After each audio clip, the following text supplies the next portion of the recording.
Bom dia, ouvintes da Rádio Assunção Cearense. Bom dia, internautas do blog do Edson Silva. Estamos começando agora o nosso programa, o blog do Edson Silva, na Rádio Assunção Cearense. Logo no início deste ano, neste programa, comentamos sobre uma palestra de uma procuradora de contas do Tribunal de Contas do Estado de São Paulo.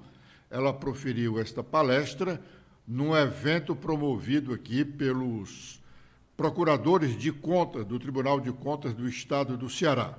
Pois bem, essa procuradora de contas lá do Estado de São Paulo falou sobre a atuação dos procuradores de contas daquele Estado no combate ao desperdício e desvios de recursos da saúde, nos convênios celebrados pelo órgão estadual da saúde daquele Estado, com cooperativas e organizações sociais tidas como não lucrativas. Esse tema nos veio à mente agora em razão dos inúmeros contratos firmados entre a Secretaria de Saúde do Estado do Ceará e cooperativas prestadoras de serviços da área médica. Contratos em que prestadores, os trabalhadores, são pagos por hora trabalhada. E aí eu indago, quem realmente fiscaliza se essas horas contratadas são realmente trabalhadas? São tantas as horas que, por exemplo, em um só aditivo de contrato, só um aditivo de contrato, conhecido ontem, o Estado do Ceará, através da Secretaria de Saúde / Hospital de Messejana, significa dizer que é só para o Hospital de Messejana. A Secretaria de Saúde vai pagar à cooperativa de trabalho dos profissionais de enfermagem e de saúde do Nordeste, no estado do Ceará, Cooper Nordeste, CE, o valor global de 15.752.532,32 nos próximos 12 meses. Atenção, este é apenas um contrato e com esta cooperativa. Aliás, com ela, este contrato é para o Hospital de Messejana. Com esta mesma cooperativa, tem contratos para vários outros hospitais do Estado do Ceará. O Tribunal de Contas do Estado precisa arregalar os olhos para conferir esses contratos. Não apenas a legalidade. A legalidade é muito fácil de se conferir, mas a execução dos trabalhos contratados. Aliás, está nos destaques do nosso blog uma publicação de ontem que trata de uma audiência pública, hoje, que está sendo realizada, convocada por representante do Ministério Público Estadual para ter esclarecimentos do governo do Estado e da Prefeitura de Fortaleza sobre o atendimento médico hospitalar a pacientes com câncer. Na mesma matéria, nós destacamos a excelência dos serviços do Instituto do Câncer do Ceará, uma instituição não governamental cujos milhares de pacientes são tratados ali com recursos do SUS. O ex-governador Lúcio Alcântara é um dos integrantes do núcleo dirigente dessa instituição.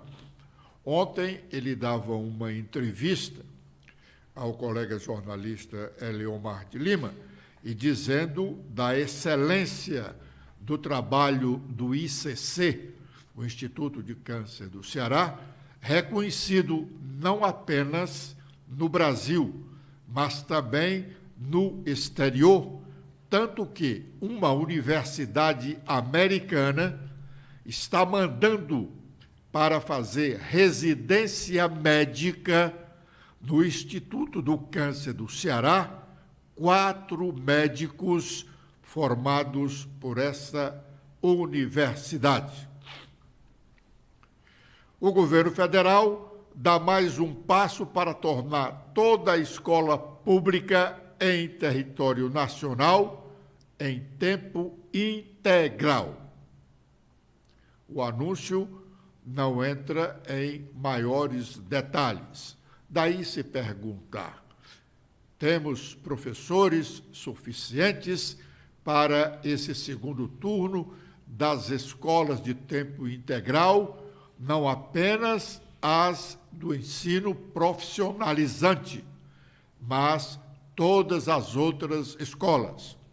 Os governos, a partir do governo do Estado do Ceará e da Prefeitura de Fortaleza, têm falado muito no aumento do número de escolas em tempo integral, mas pouco se fala sobre a formação de professores para esse tipo de escola.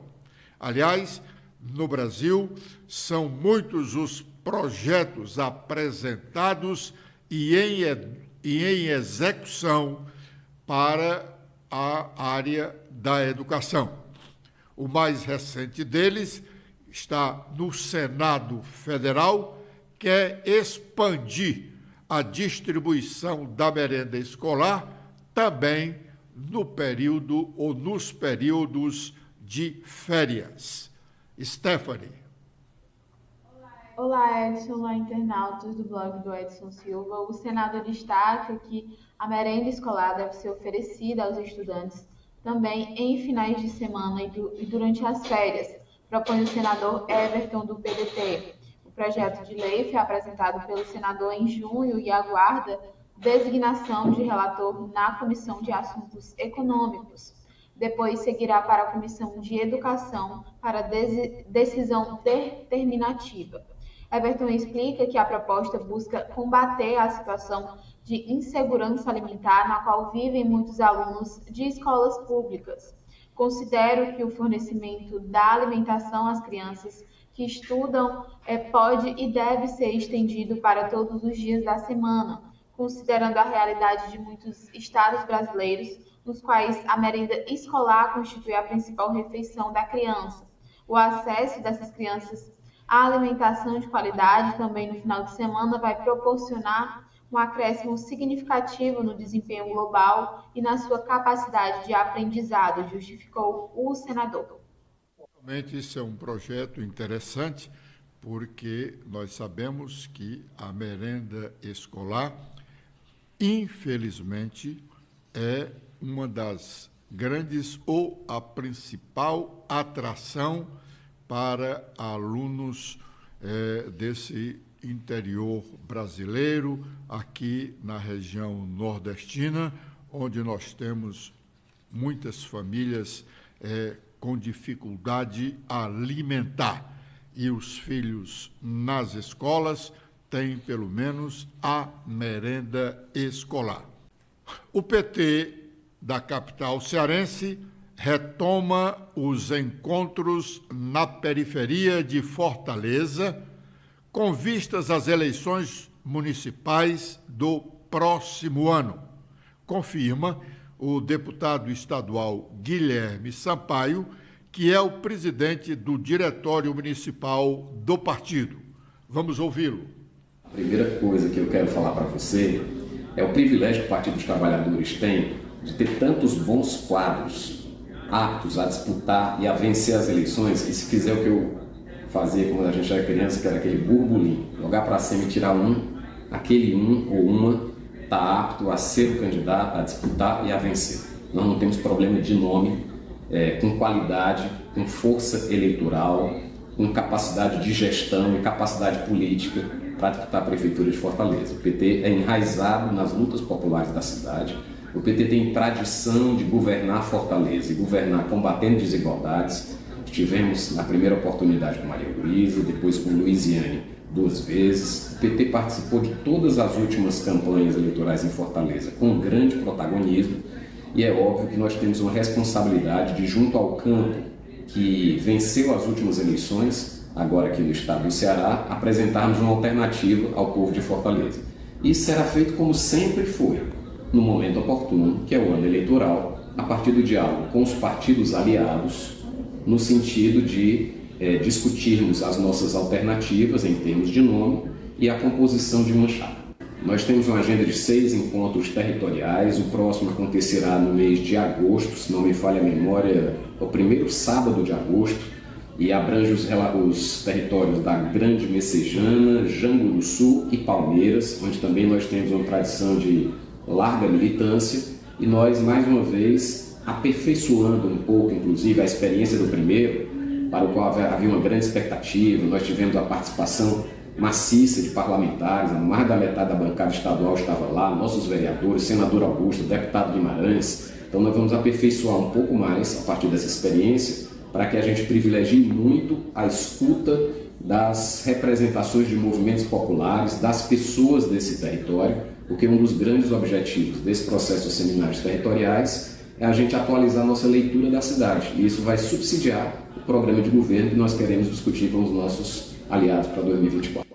Bom, esse é um discurso fácil do deputado Guilherme Sampaio, digo fácil para não dizer vulgar, porque todas as lideranças, dirigentes partidários costumam dizer isso. O nosso partido tem um leque muito grande de candidatos, e, na verdade, não os tem. O PT também não tem esse leque. O PT tem um grande eleitor de Fortaleza, que é, por sinal, uma grande eleitora de Fortaleza, que é a ex-prefeita Luiziane Lins, e em torno dela os petistas raízes que se chama, são aqueles petistas realmente tradicionais, não são os petistas que aderiram ao PT nos últimos anos, quando o PT chegou ao governo. Então, o Guilherme, por sinal, é um deles, é um dos defensores da candidatura de Luiziane Lins. Ele pode até ter outros nomes, mas nome competitivo não tem mais do que Luiziane Lins. Agora é o momento de sabermos quais as nossas manchetes. Letícia. Olá, Edson. Olá a todos que acompanham o nosso programa desta quarta-feira. Com as atualizações feitas no nosso blog, temos que o Instituto do Câncer, aqui do Ceará, mantido pela iniciativa privada e pelo SUS, é uma entidade reconhecida internacionalmente. O Ceará deve também a Lúcio Alcântara o Hospital Sara Kubitschek, um dos poucos existentes no Brasil, que também é reconhecido mundialmente. Projetos do governo do Ceará sobre idosos, juventude e diversidade ficaram sem recursos em todo o primeiro semestre deste ano.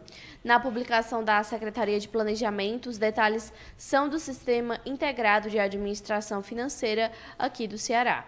Os dados foram colhidos segundo a própria publicação no último dia 14 de julho. Também temos que medida provisória do governo Lula regulamenta apostas esportivas e prevê uma taxa de 18%. A expectativa é de que o governo arrecade até 2 bilhões de reais ainda no ano que vem, um valor que pode alcançar até 12 bilhões de reais nos próximos anos. A MP já produz efeitos desde ontem, dia 25 de julho. com os destaques nacionais, iniciando pelo Estadão. A principal manchete é sobre presidência. Lula é anti-americano e ameaça os Estados Unidos. Leia o artigo das Américas. Também agora com os destaques do Globo, temos em principal destaque sobre responsabilidade fiscal. O governo quer obrigar estados e municípios a fecharem todo ano com dinheiro em caixa. Não cumprimento impediria a criação de despesas no ano seguinte e medida entraria em vigor no ano de 2027. Sobre reduto político, com o embarque do Centrão, ministros do Nordeste podem superar o Sudeste. E também temos o destaque de Flávio Dino. O ministro da Justiça rebate críticas a novo decreto de armas e endossa mudança de diretriz. E com as últimas da Folha de São Paulo, temos sobre o governo Lula que a Jovem Pan vê verba de publicidade federal desaparecer sob Lula. A emissora despenca em ranking das mais beneficiadas para praticamente zero. E sobre o Congresso Nacional, o candidato pela Câmara a órgão do Ministério Público doou R$1 milhão a políticos. Muito bem. Ontem, aqui no programa, nós falamos da publicação feita pelo governo do Estado relacionada aos gastos do governo nos 6 primeiros meses do ano. Janeiro, fevereiro, março, abril, maio e junho. É uma publicação feita pela Secretaria de Planejamento e Gestão do Estado do Ceará, diferente da publicação que haverá de ser feita pela Secretaria da Fazenda até o último dia deste mês, cumprindo uma obrigação da Lei de Responsabilidade Fiscal, onde a Secretaria mostra toda a arrecadação do Estado do Ceará até o final do terceiro bimestre, 6 meses, até o final de junho. A Secretaria da Fazenda mostra a arrecadação e mostra a despesa, que não pode ser diferente da despesa já mostrada, como nós falamos ontem aqui, pela Secretaria de Planejamento do Estado. Ontem nós focamos na despesa que não teve, o governo não teve nenhum gasto, segundo o relato da Secretaria de Planejamento, que é a responsável pelo Sistema Integrado de Administração Financeira do Estado do Ceará.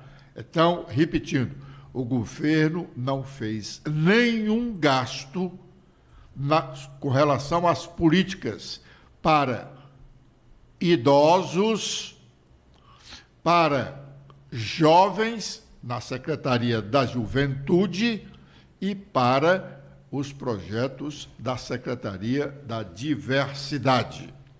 Agora, nós podemos dizer, no entanto, que o Estado do Ceará gastou, nos 6 primeiros meses do ano, para manter a máquina pública funcionando, pagando energia, pagando água, pagando combustível, pagando outros serviços.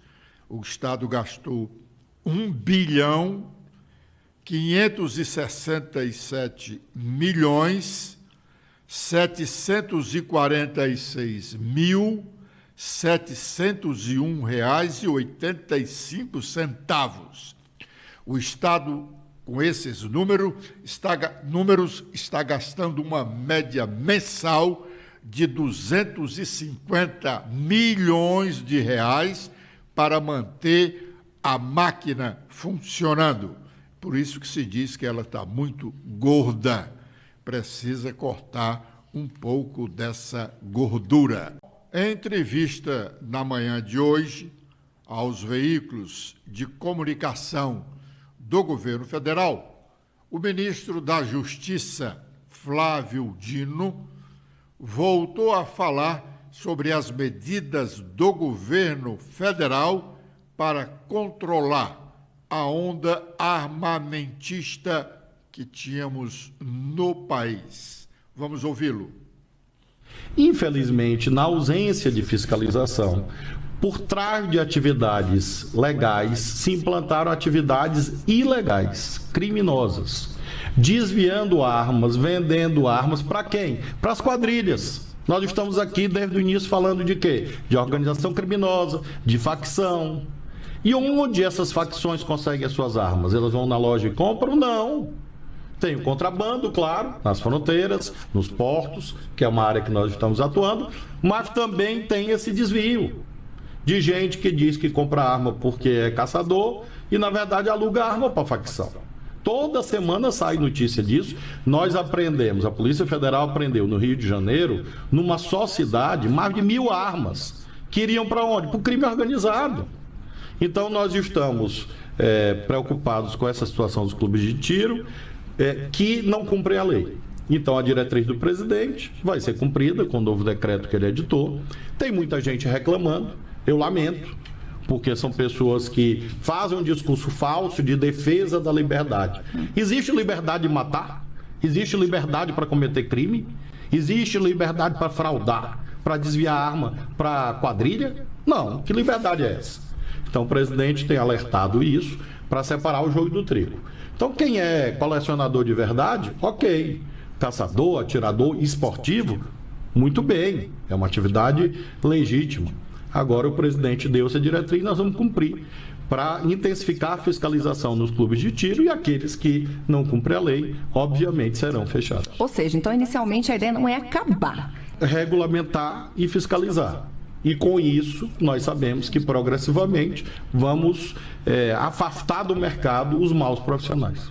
Bom, o ministro Flávio Dino, um dos mais falantes do governo, sem dúvida, instiga uma movimentação da bancada da bala no Congresso Nacional e de agropecuaristas pequenos que defendiam a facilitação da compra de armas como mais um meio de defesa pessoal e defesa do seu patrimônio. Mas já há movimento, embora o Congresso esteja em recesso, já há movimento para barrarem esse decreto do presidente e dificultarem a aprovação de outras matérias relacionadas a este tema. Não é nada agradável se ouvir alguém falando muito de números que não sejam realmente dinheiro que interessem a cada um de nós. Mas é importante que os cearenses saibamos como o dinheiro que o Estado arrecada é gasto. É importante sabermos, até para que cada um tenha condições de fazer sua crítica, fazer suas cobranças, porque, às vezes, o governo não gasta bem, ou quase sempre não gasta bem.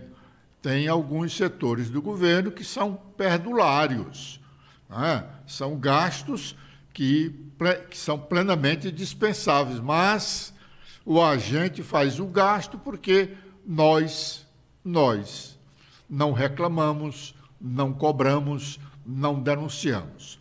Veja bem, ainda sobre esse relatório da Secretaria de Planejamento do Estado, mostrando os gastos do Estado nos primeiros 6 meses deste ano, consequentemente, os primeiros 6 meses do governo é o Mano de Freitas. Se nós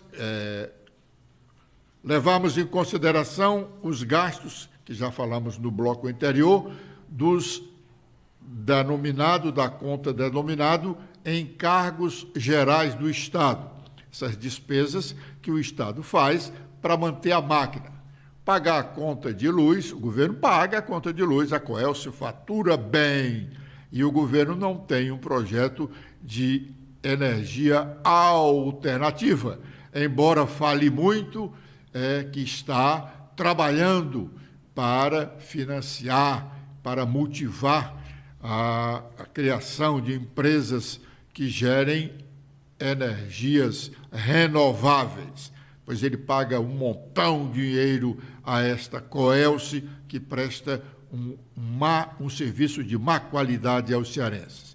Já dissemos esse número, R$1,5 bilhão de reais o Estado gastou nos 6 primeiros meses do ano para pagar conta de água, luz, telefone, entendeu? Comprar material de asseio, essas coisas. O Poder Judiciário gastou 750 milhões. A metade, o Poder Judiciário, que tem juiz e servidores em quase todos os municípios do estado do Ceará, gastou a metade do que o estado do Ceará gastou de custeio. E o Poder Legislativo é um outro que gasta muito, mas gastou apenas 345 milhões de reais nos 6 meses. Nós já falamos aqui do que o Estado não gastou, lamentavelmente, com o idoso, com a juventude e com os programas da área da diversidade. Vejam bem, o Estado do Ceará gastou com as suas 3 universidades. A Universidade Estadual do Ceará, que tem aproximadamente 17 mil alunos, com a UVA, a Universidade Vale do Acaraú, que fica na Zona Norte, que tem uma média de 9 mil alunos, e com a URCA, a Universidade Regional do Cariri, que tem uns 12 mil alunos. Pois bem, o Estado gastou com as 3 universidades 255 milhões nos 6 meses. E agora, atentem, sabe quanto ele gastou só com presídios? 655 milhões, mais do que o dobro do que gastou com as universidades. Não é muito bom para o futuro do Estado um gasto tão elevado desse com presídios e um gasto insignificante em comparando com o dos presídios com a educação superior. Obrigado aos ouvintes da Rádio Assunção Cearense e aos internautas do blog do Edson Silva pela honrosa audiência. Amanhã, com a proteção de Deus, às 11h45, estaremos de volta. Letícia. Eu também faço meus agradecimentos a todos que acompanharam o nosso programa de hoje. Vocês podem ver mais notícias apontando a câmera do celular de vocês para este QR Code. Espero revê-los no nosso programa de amanhã. Até lá!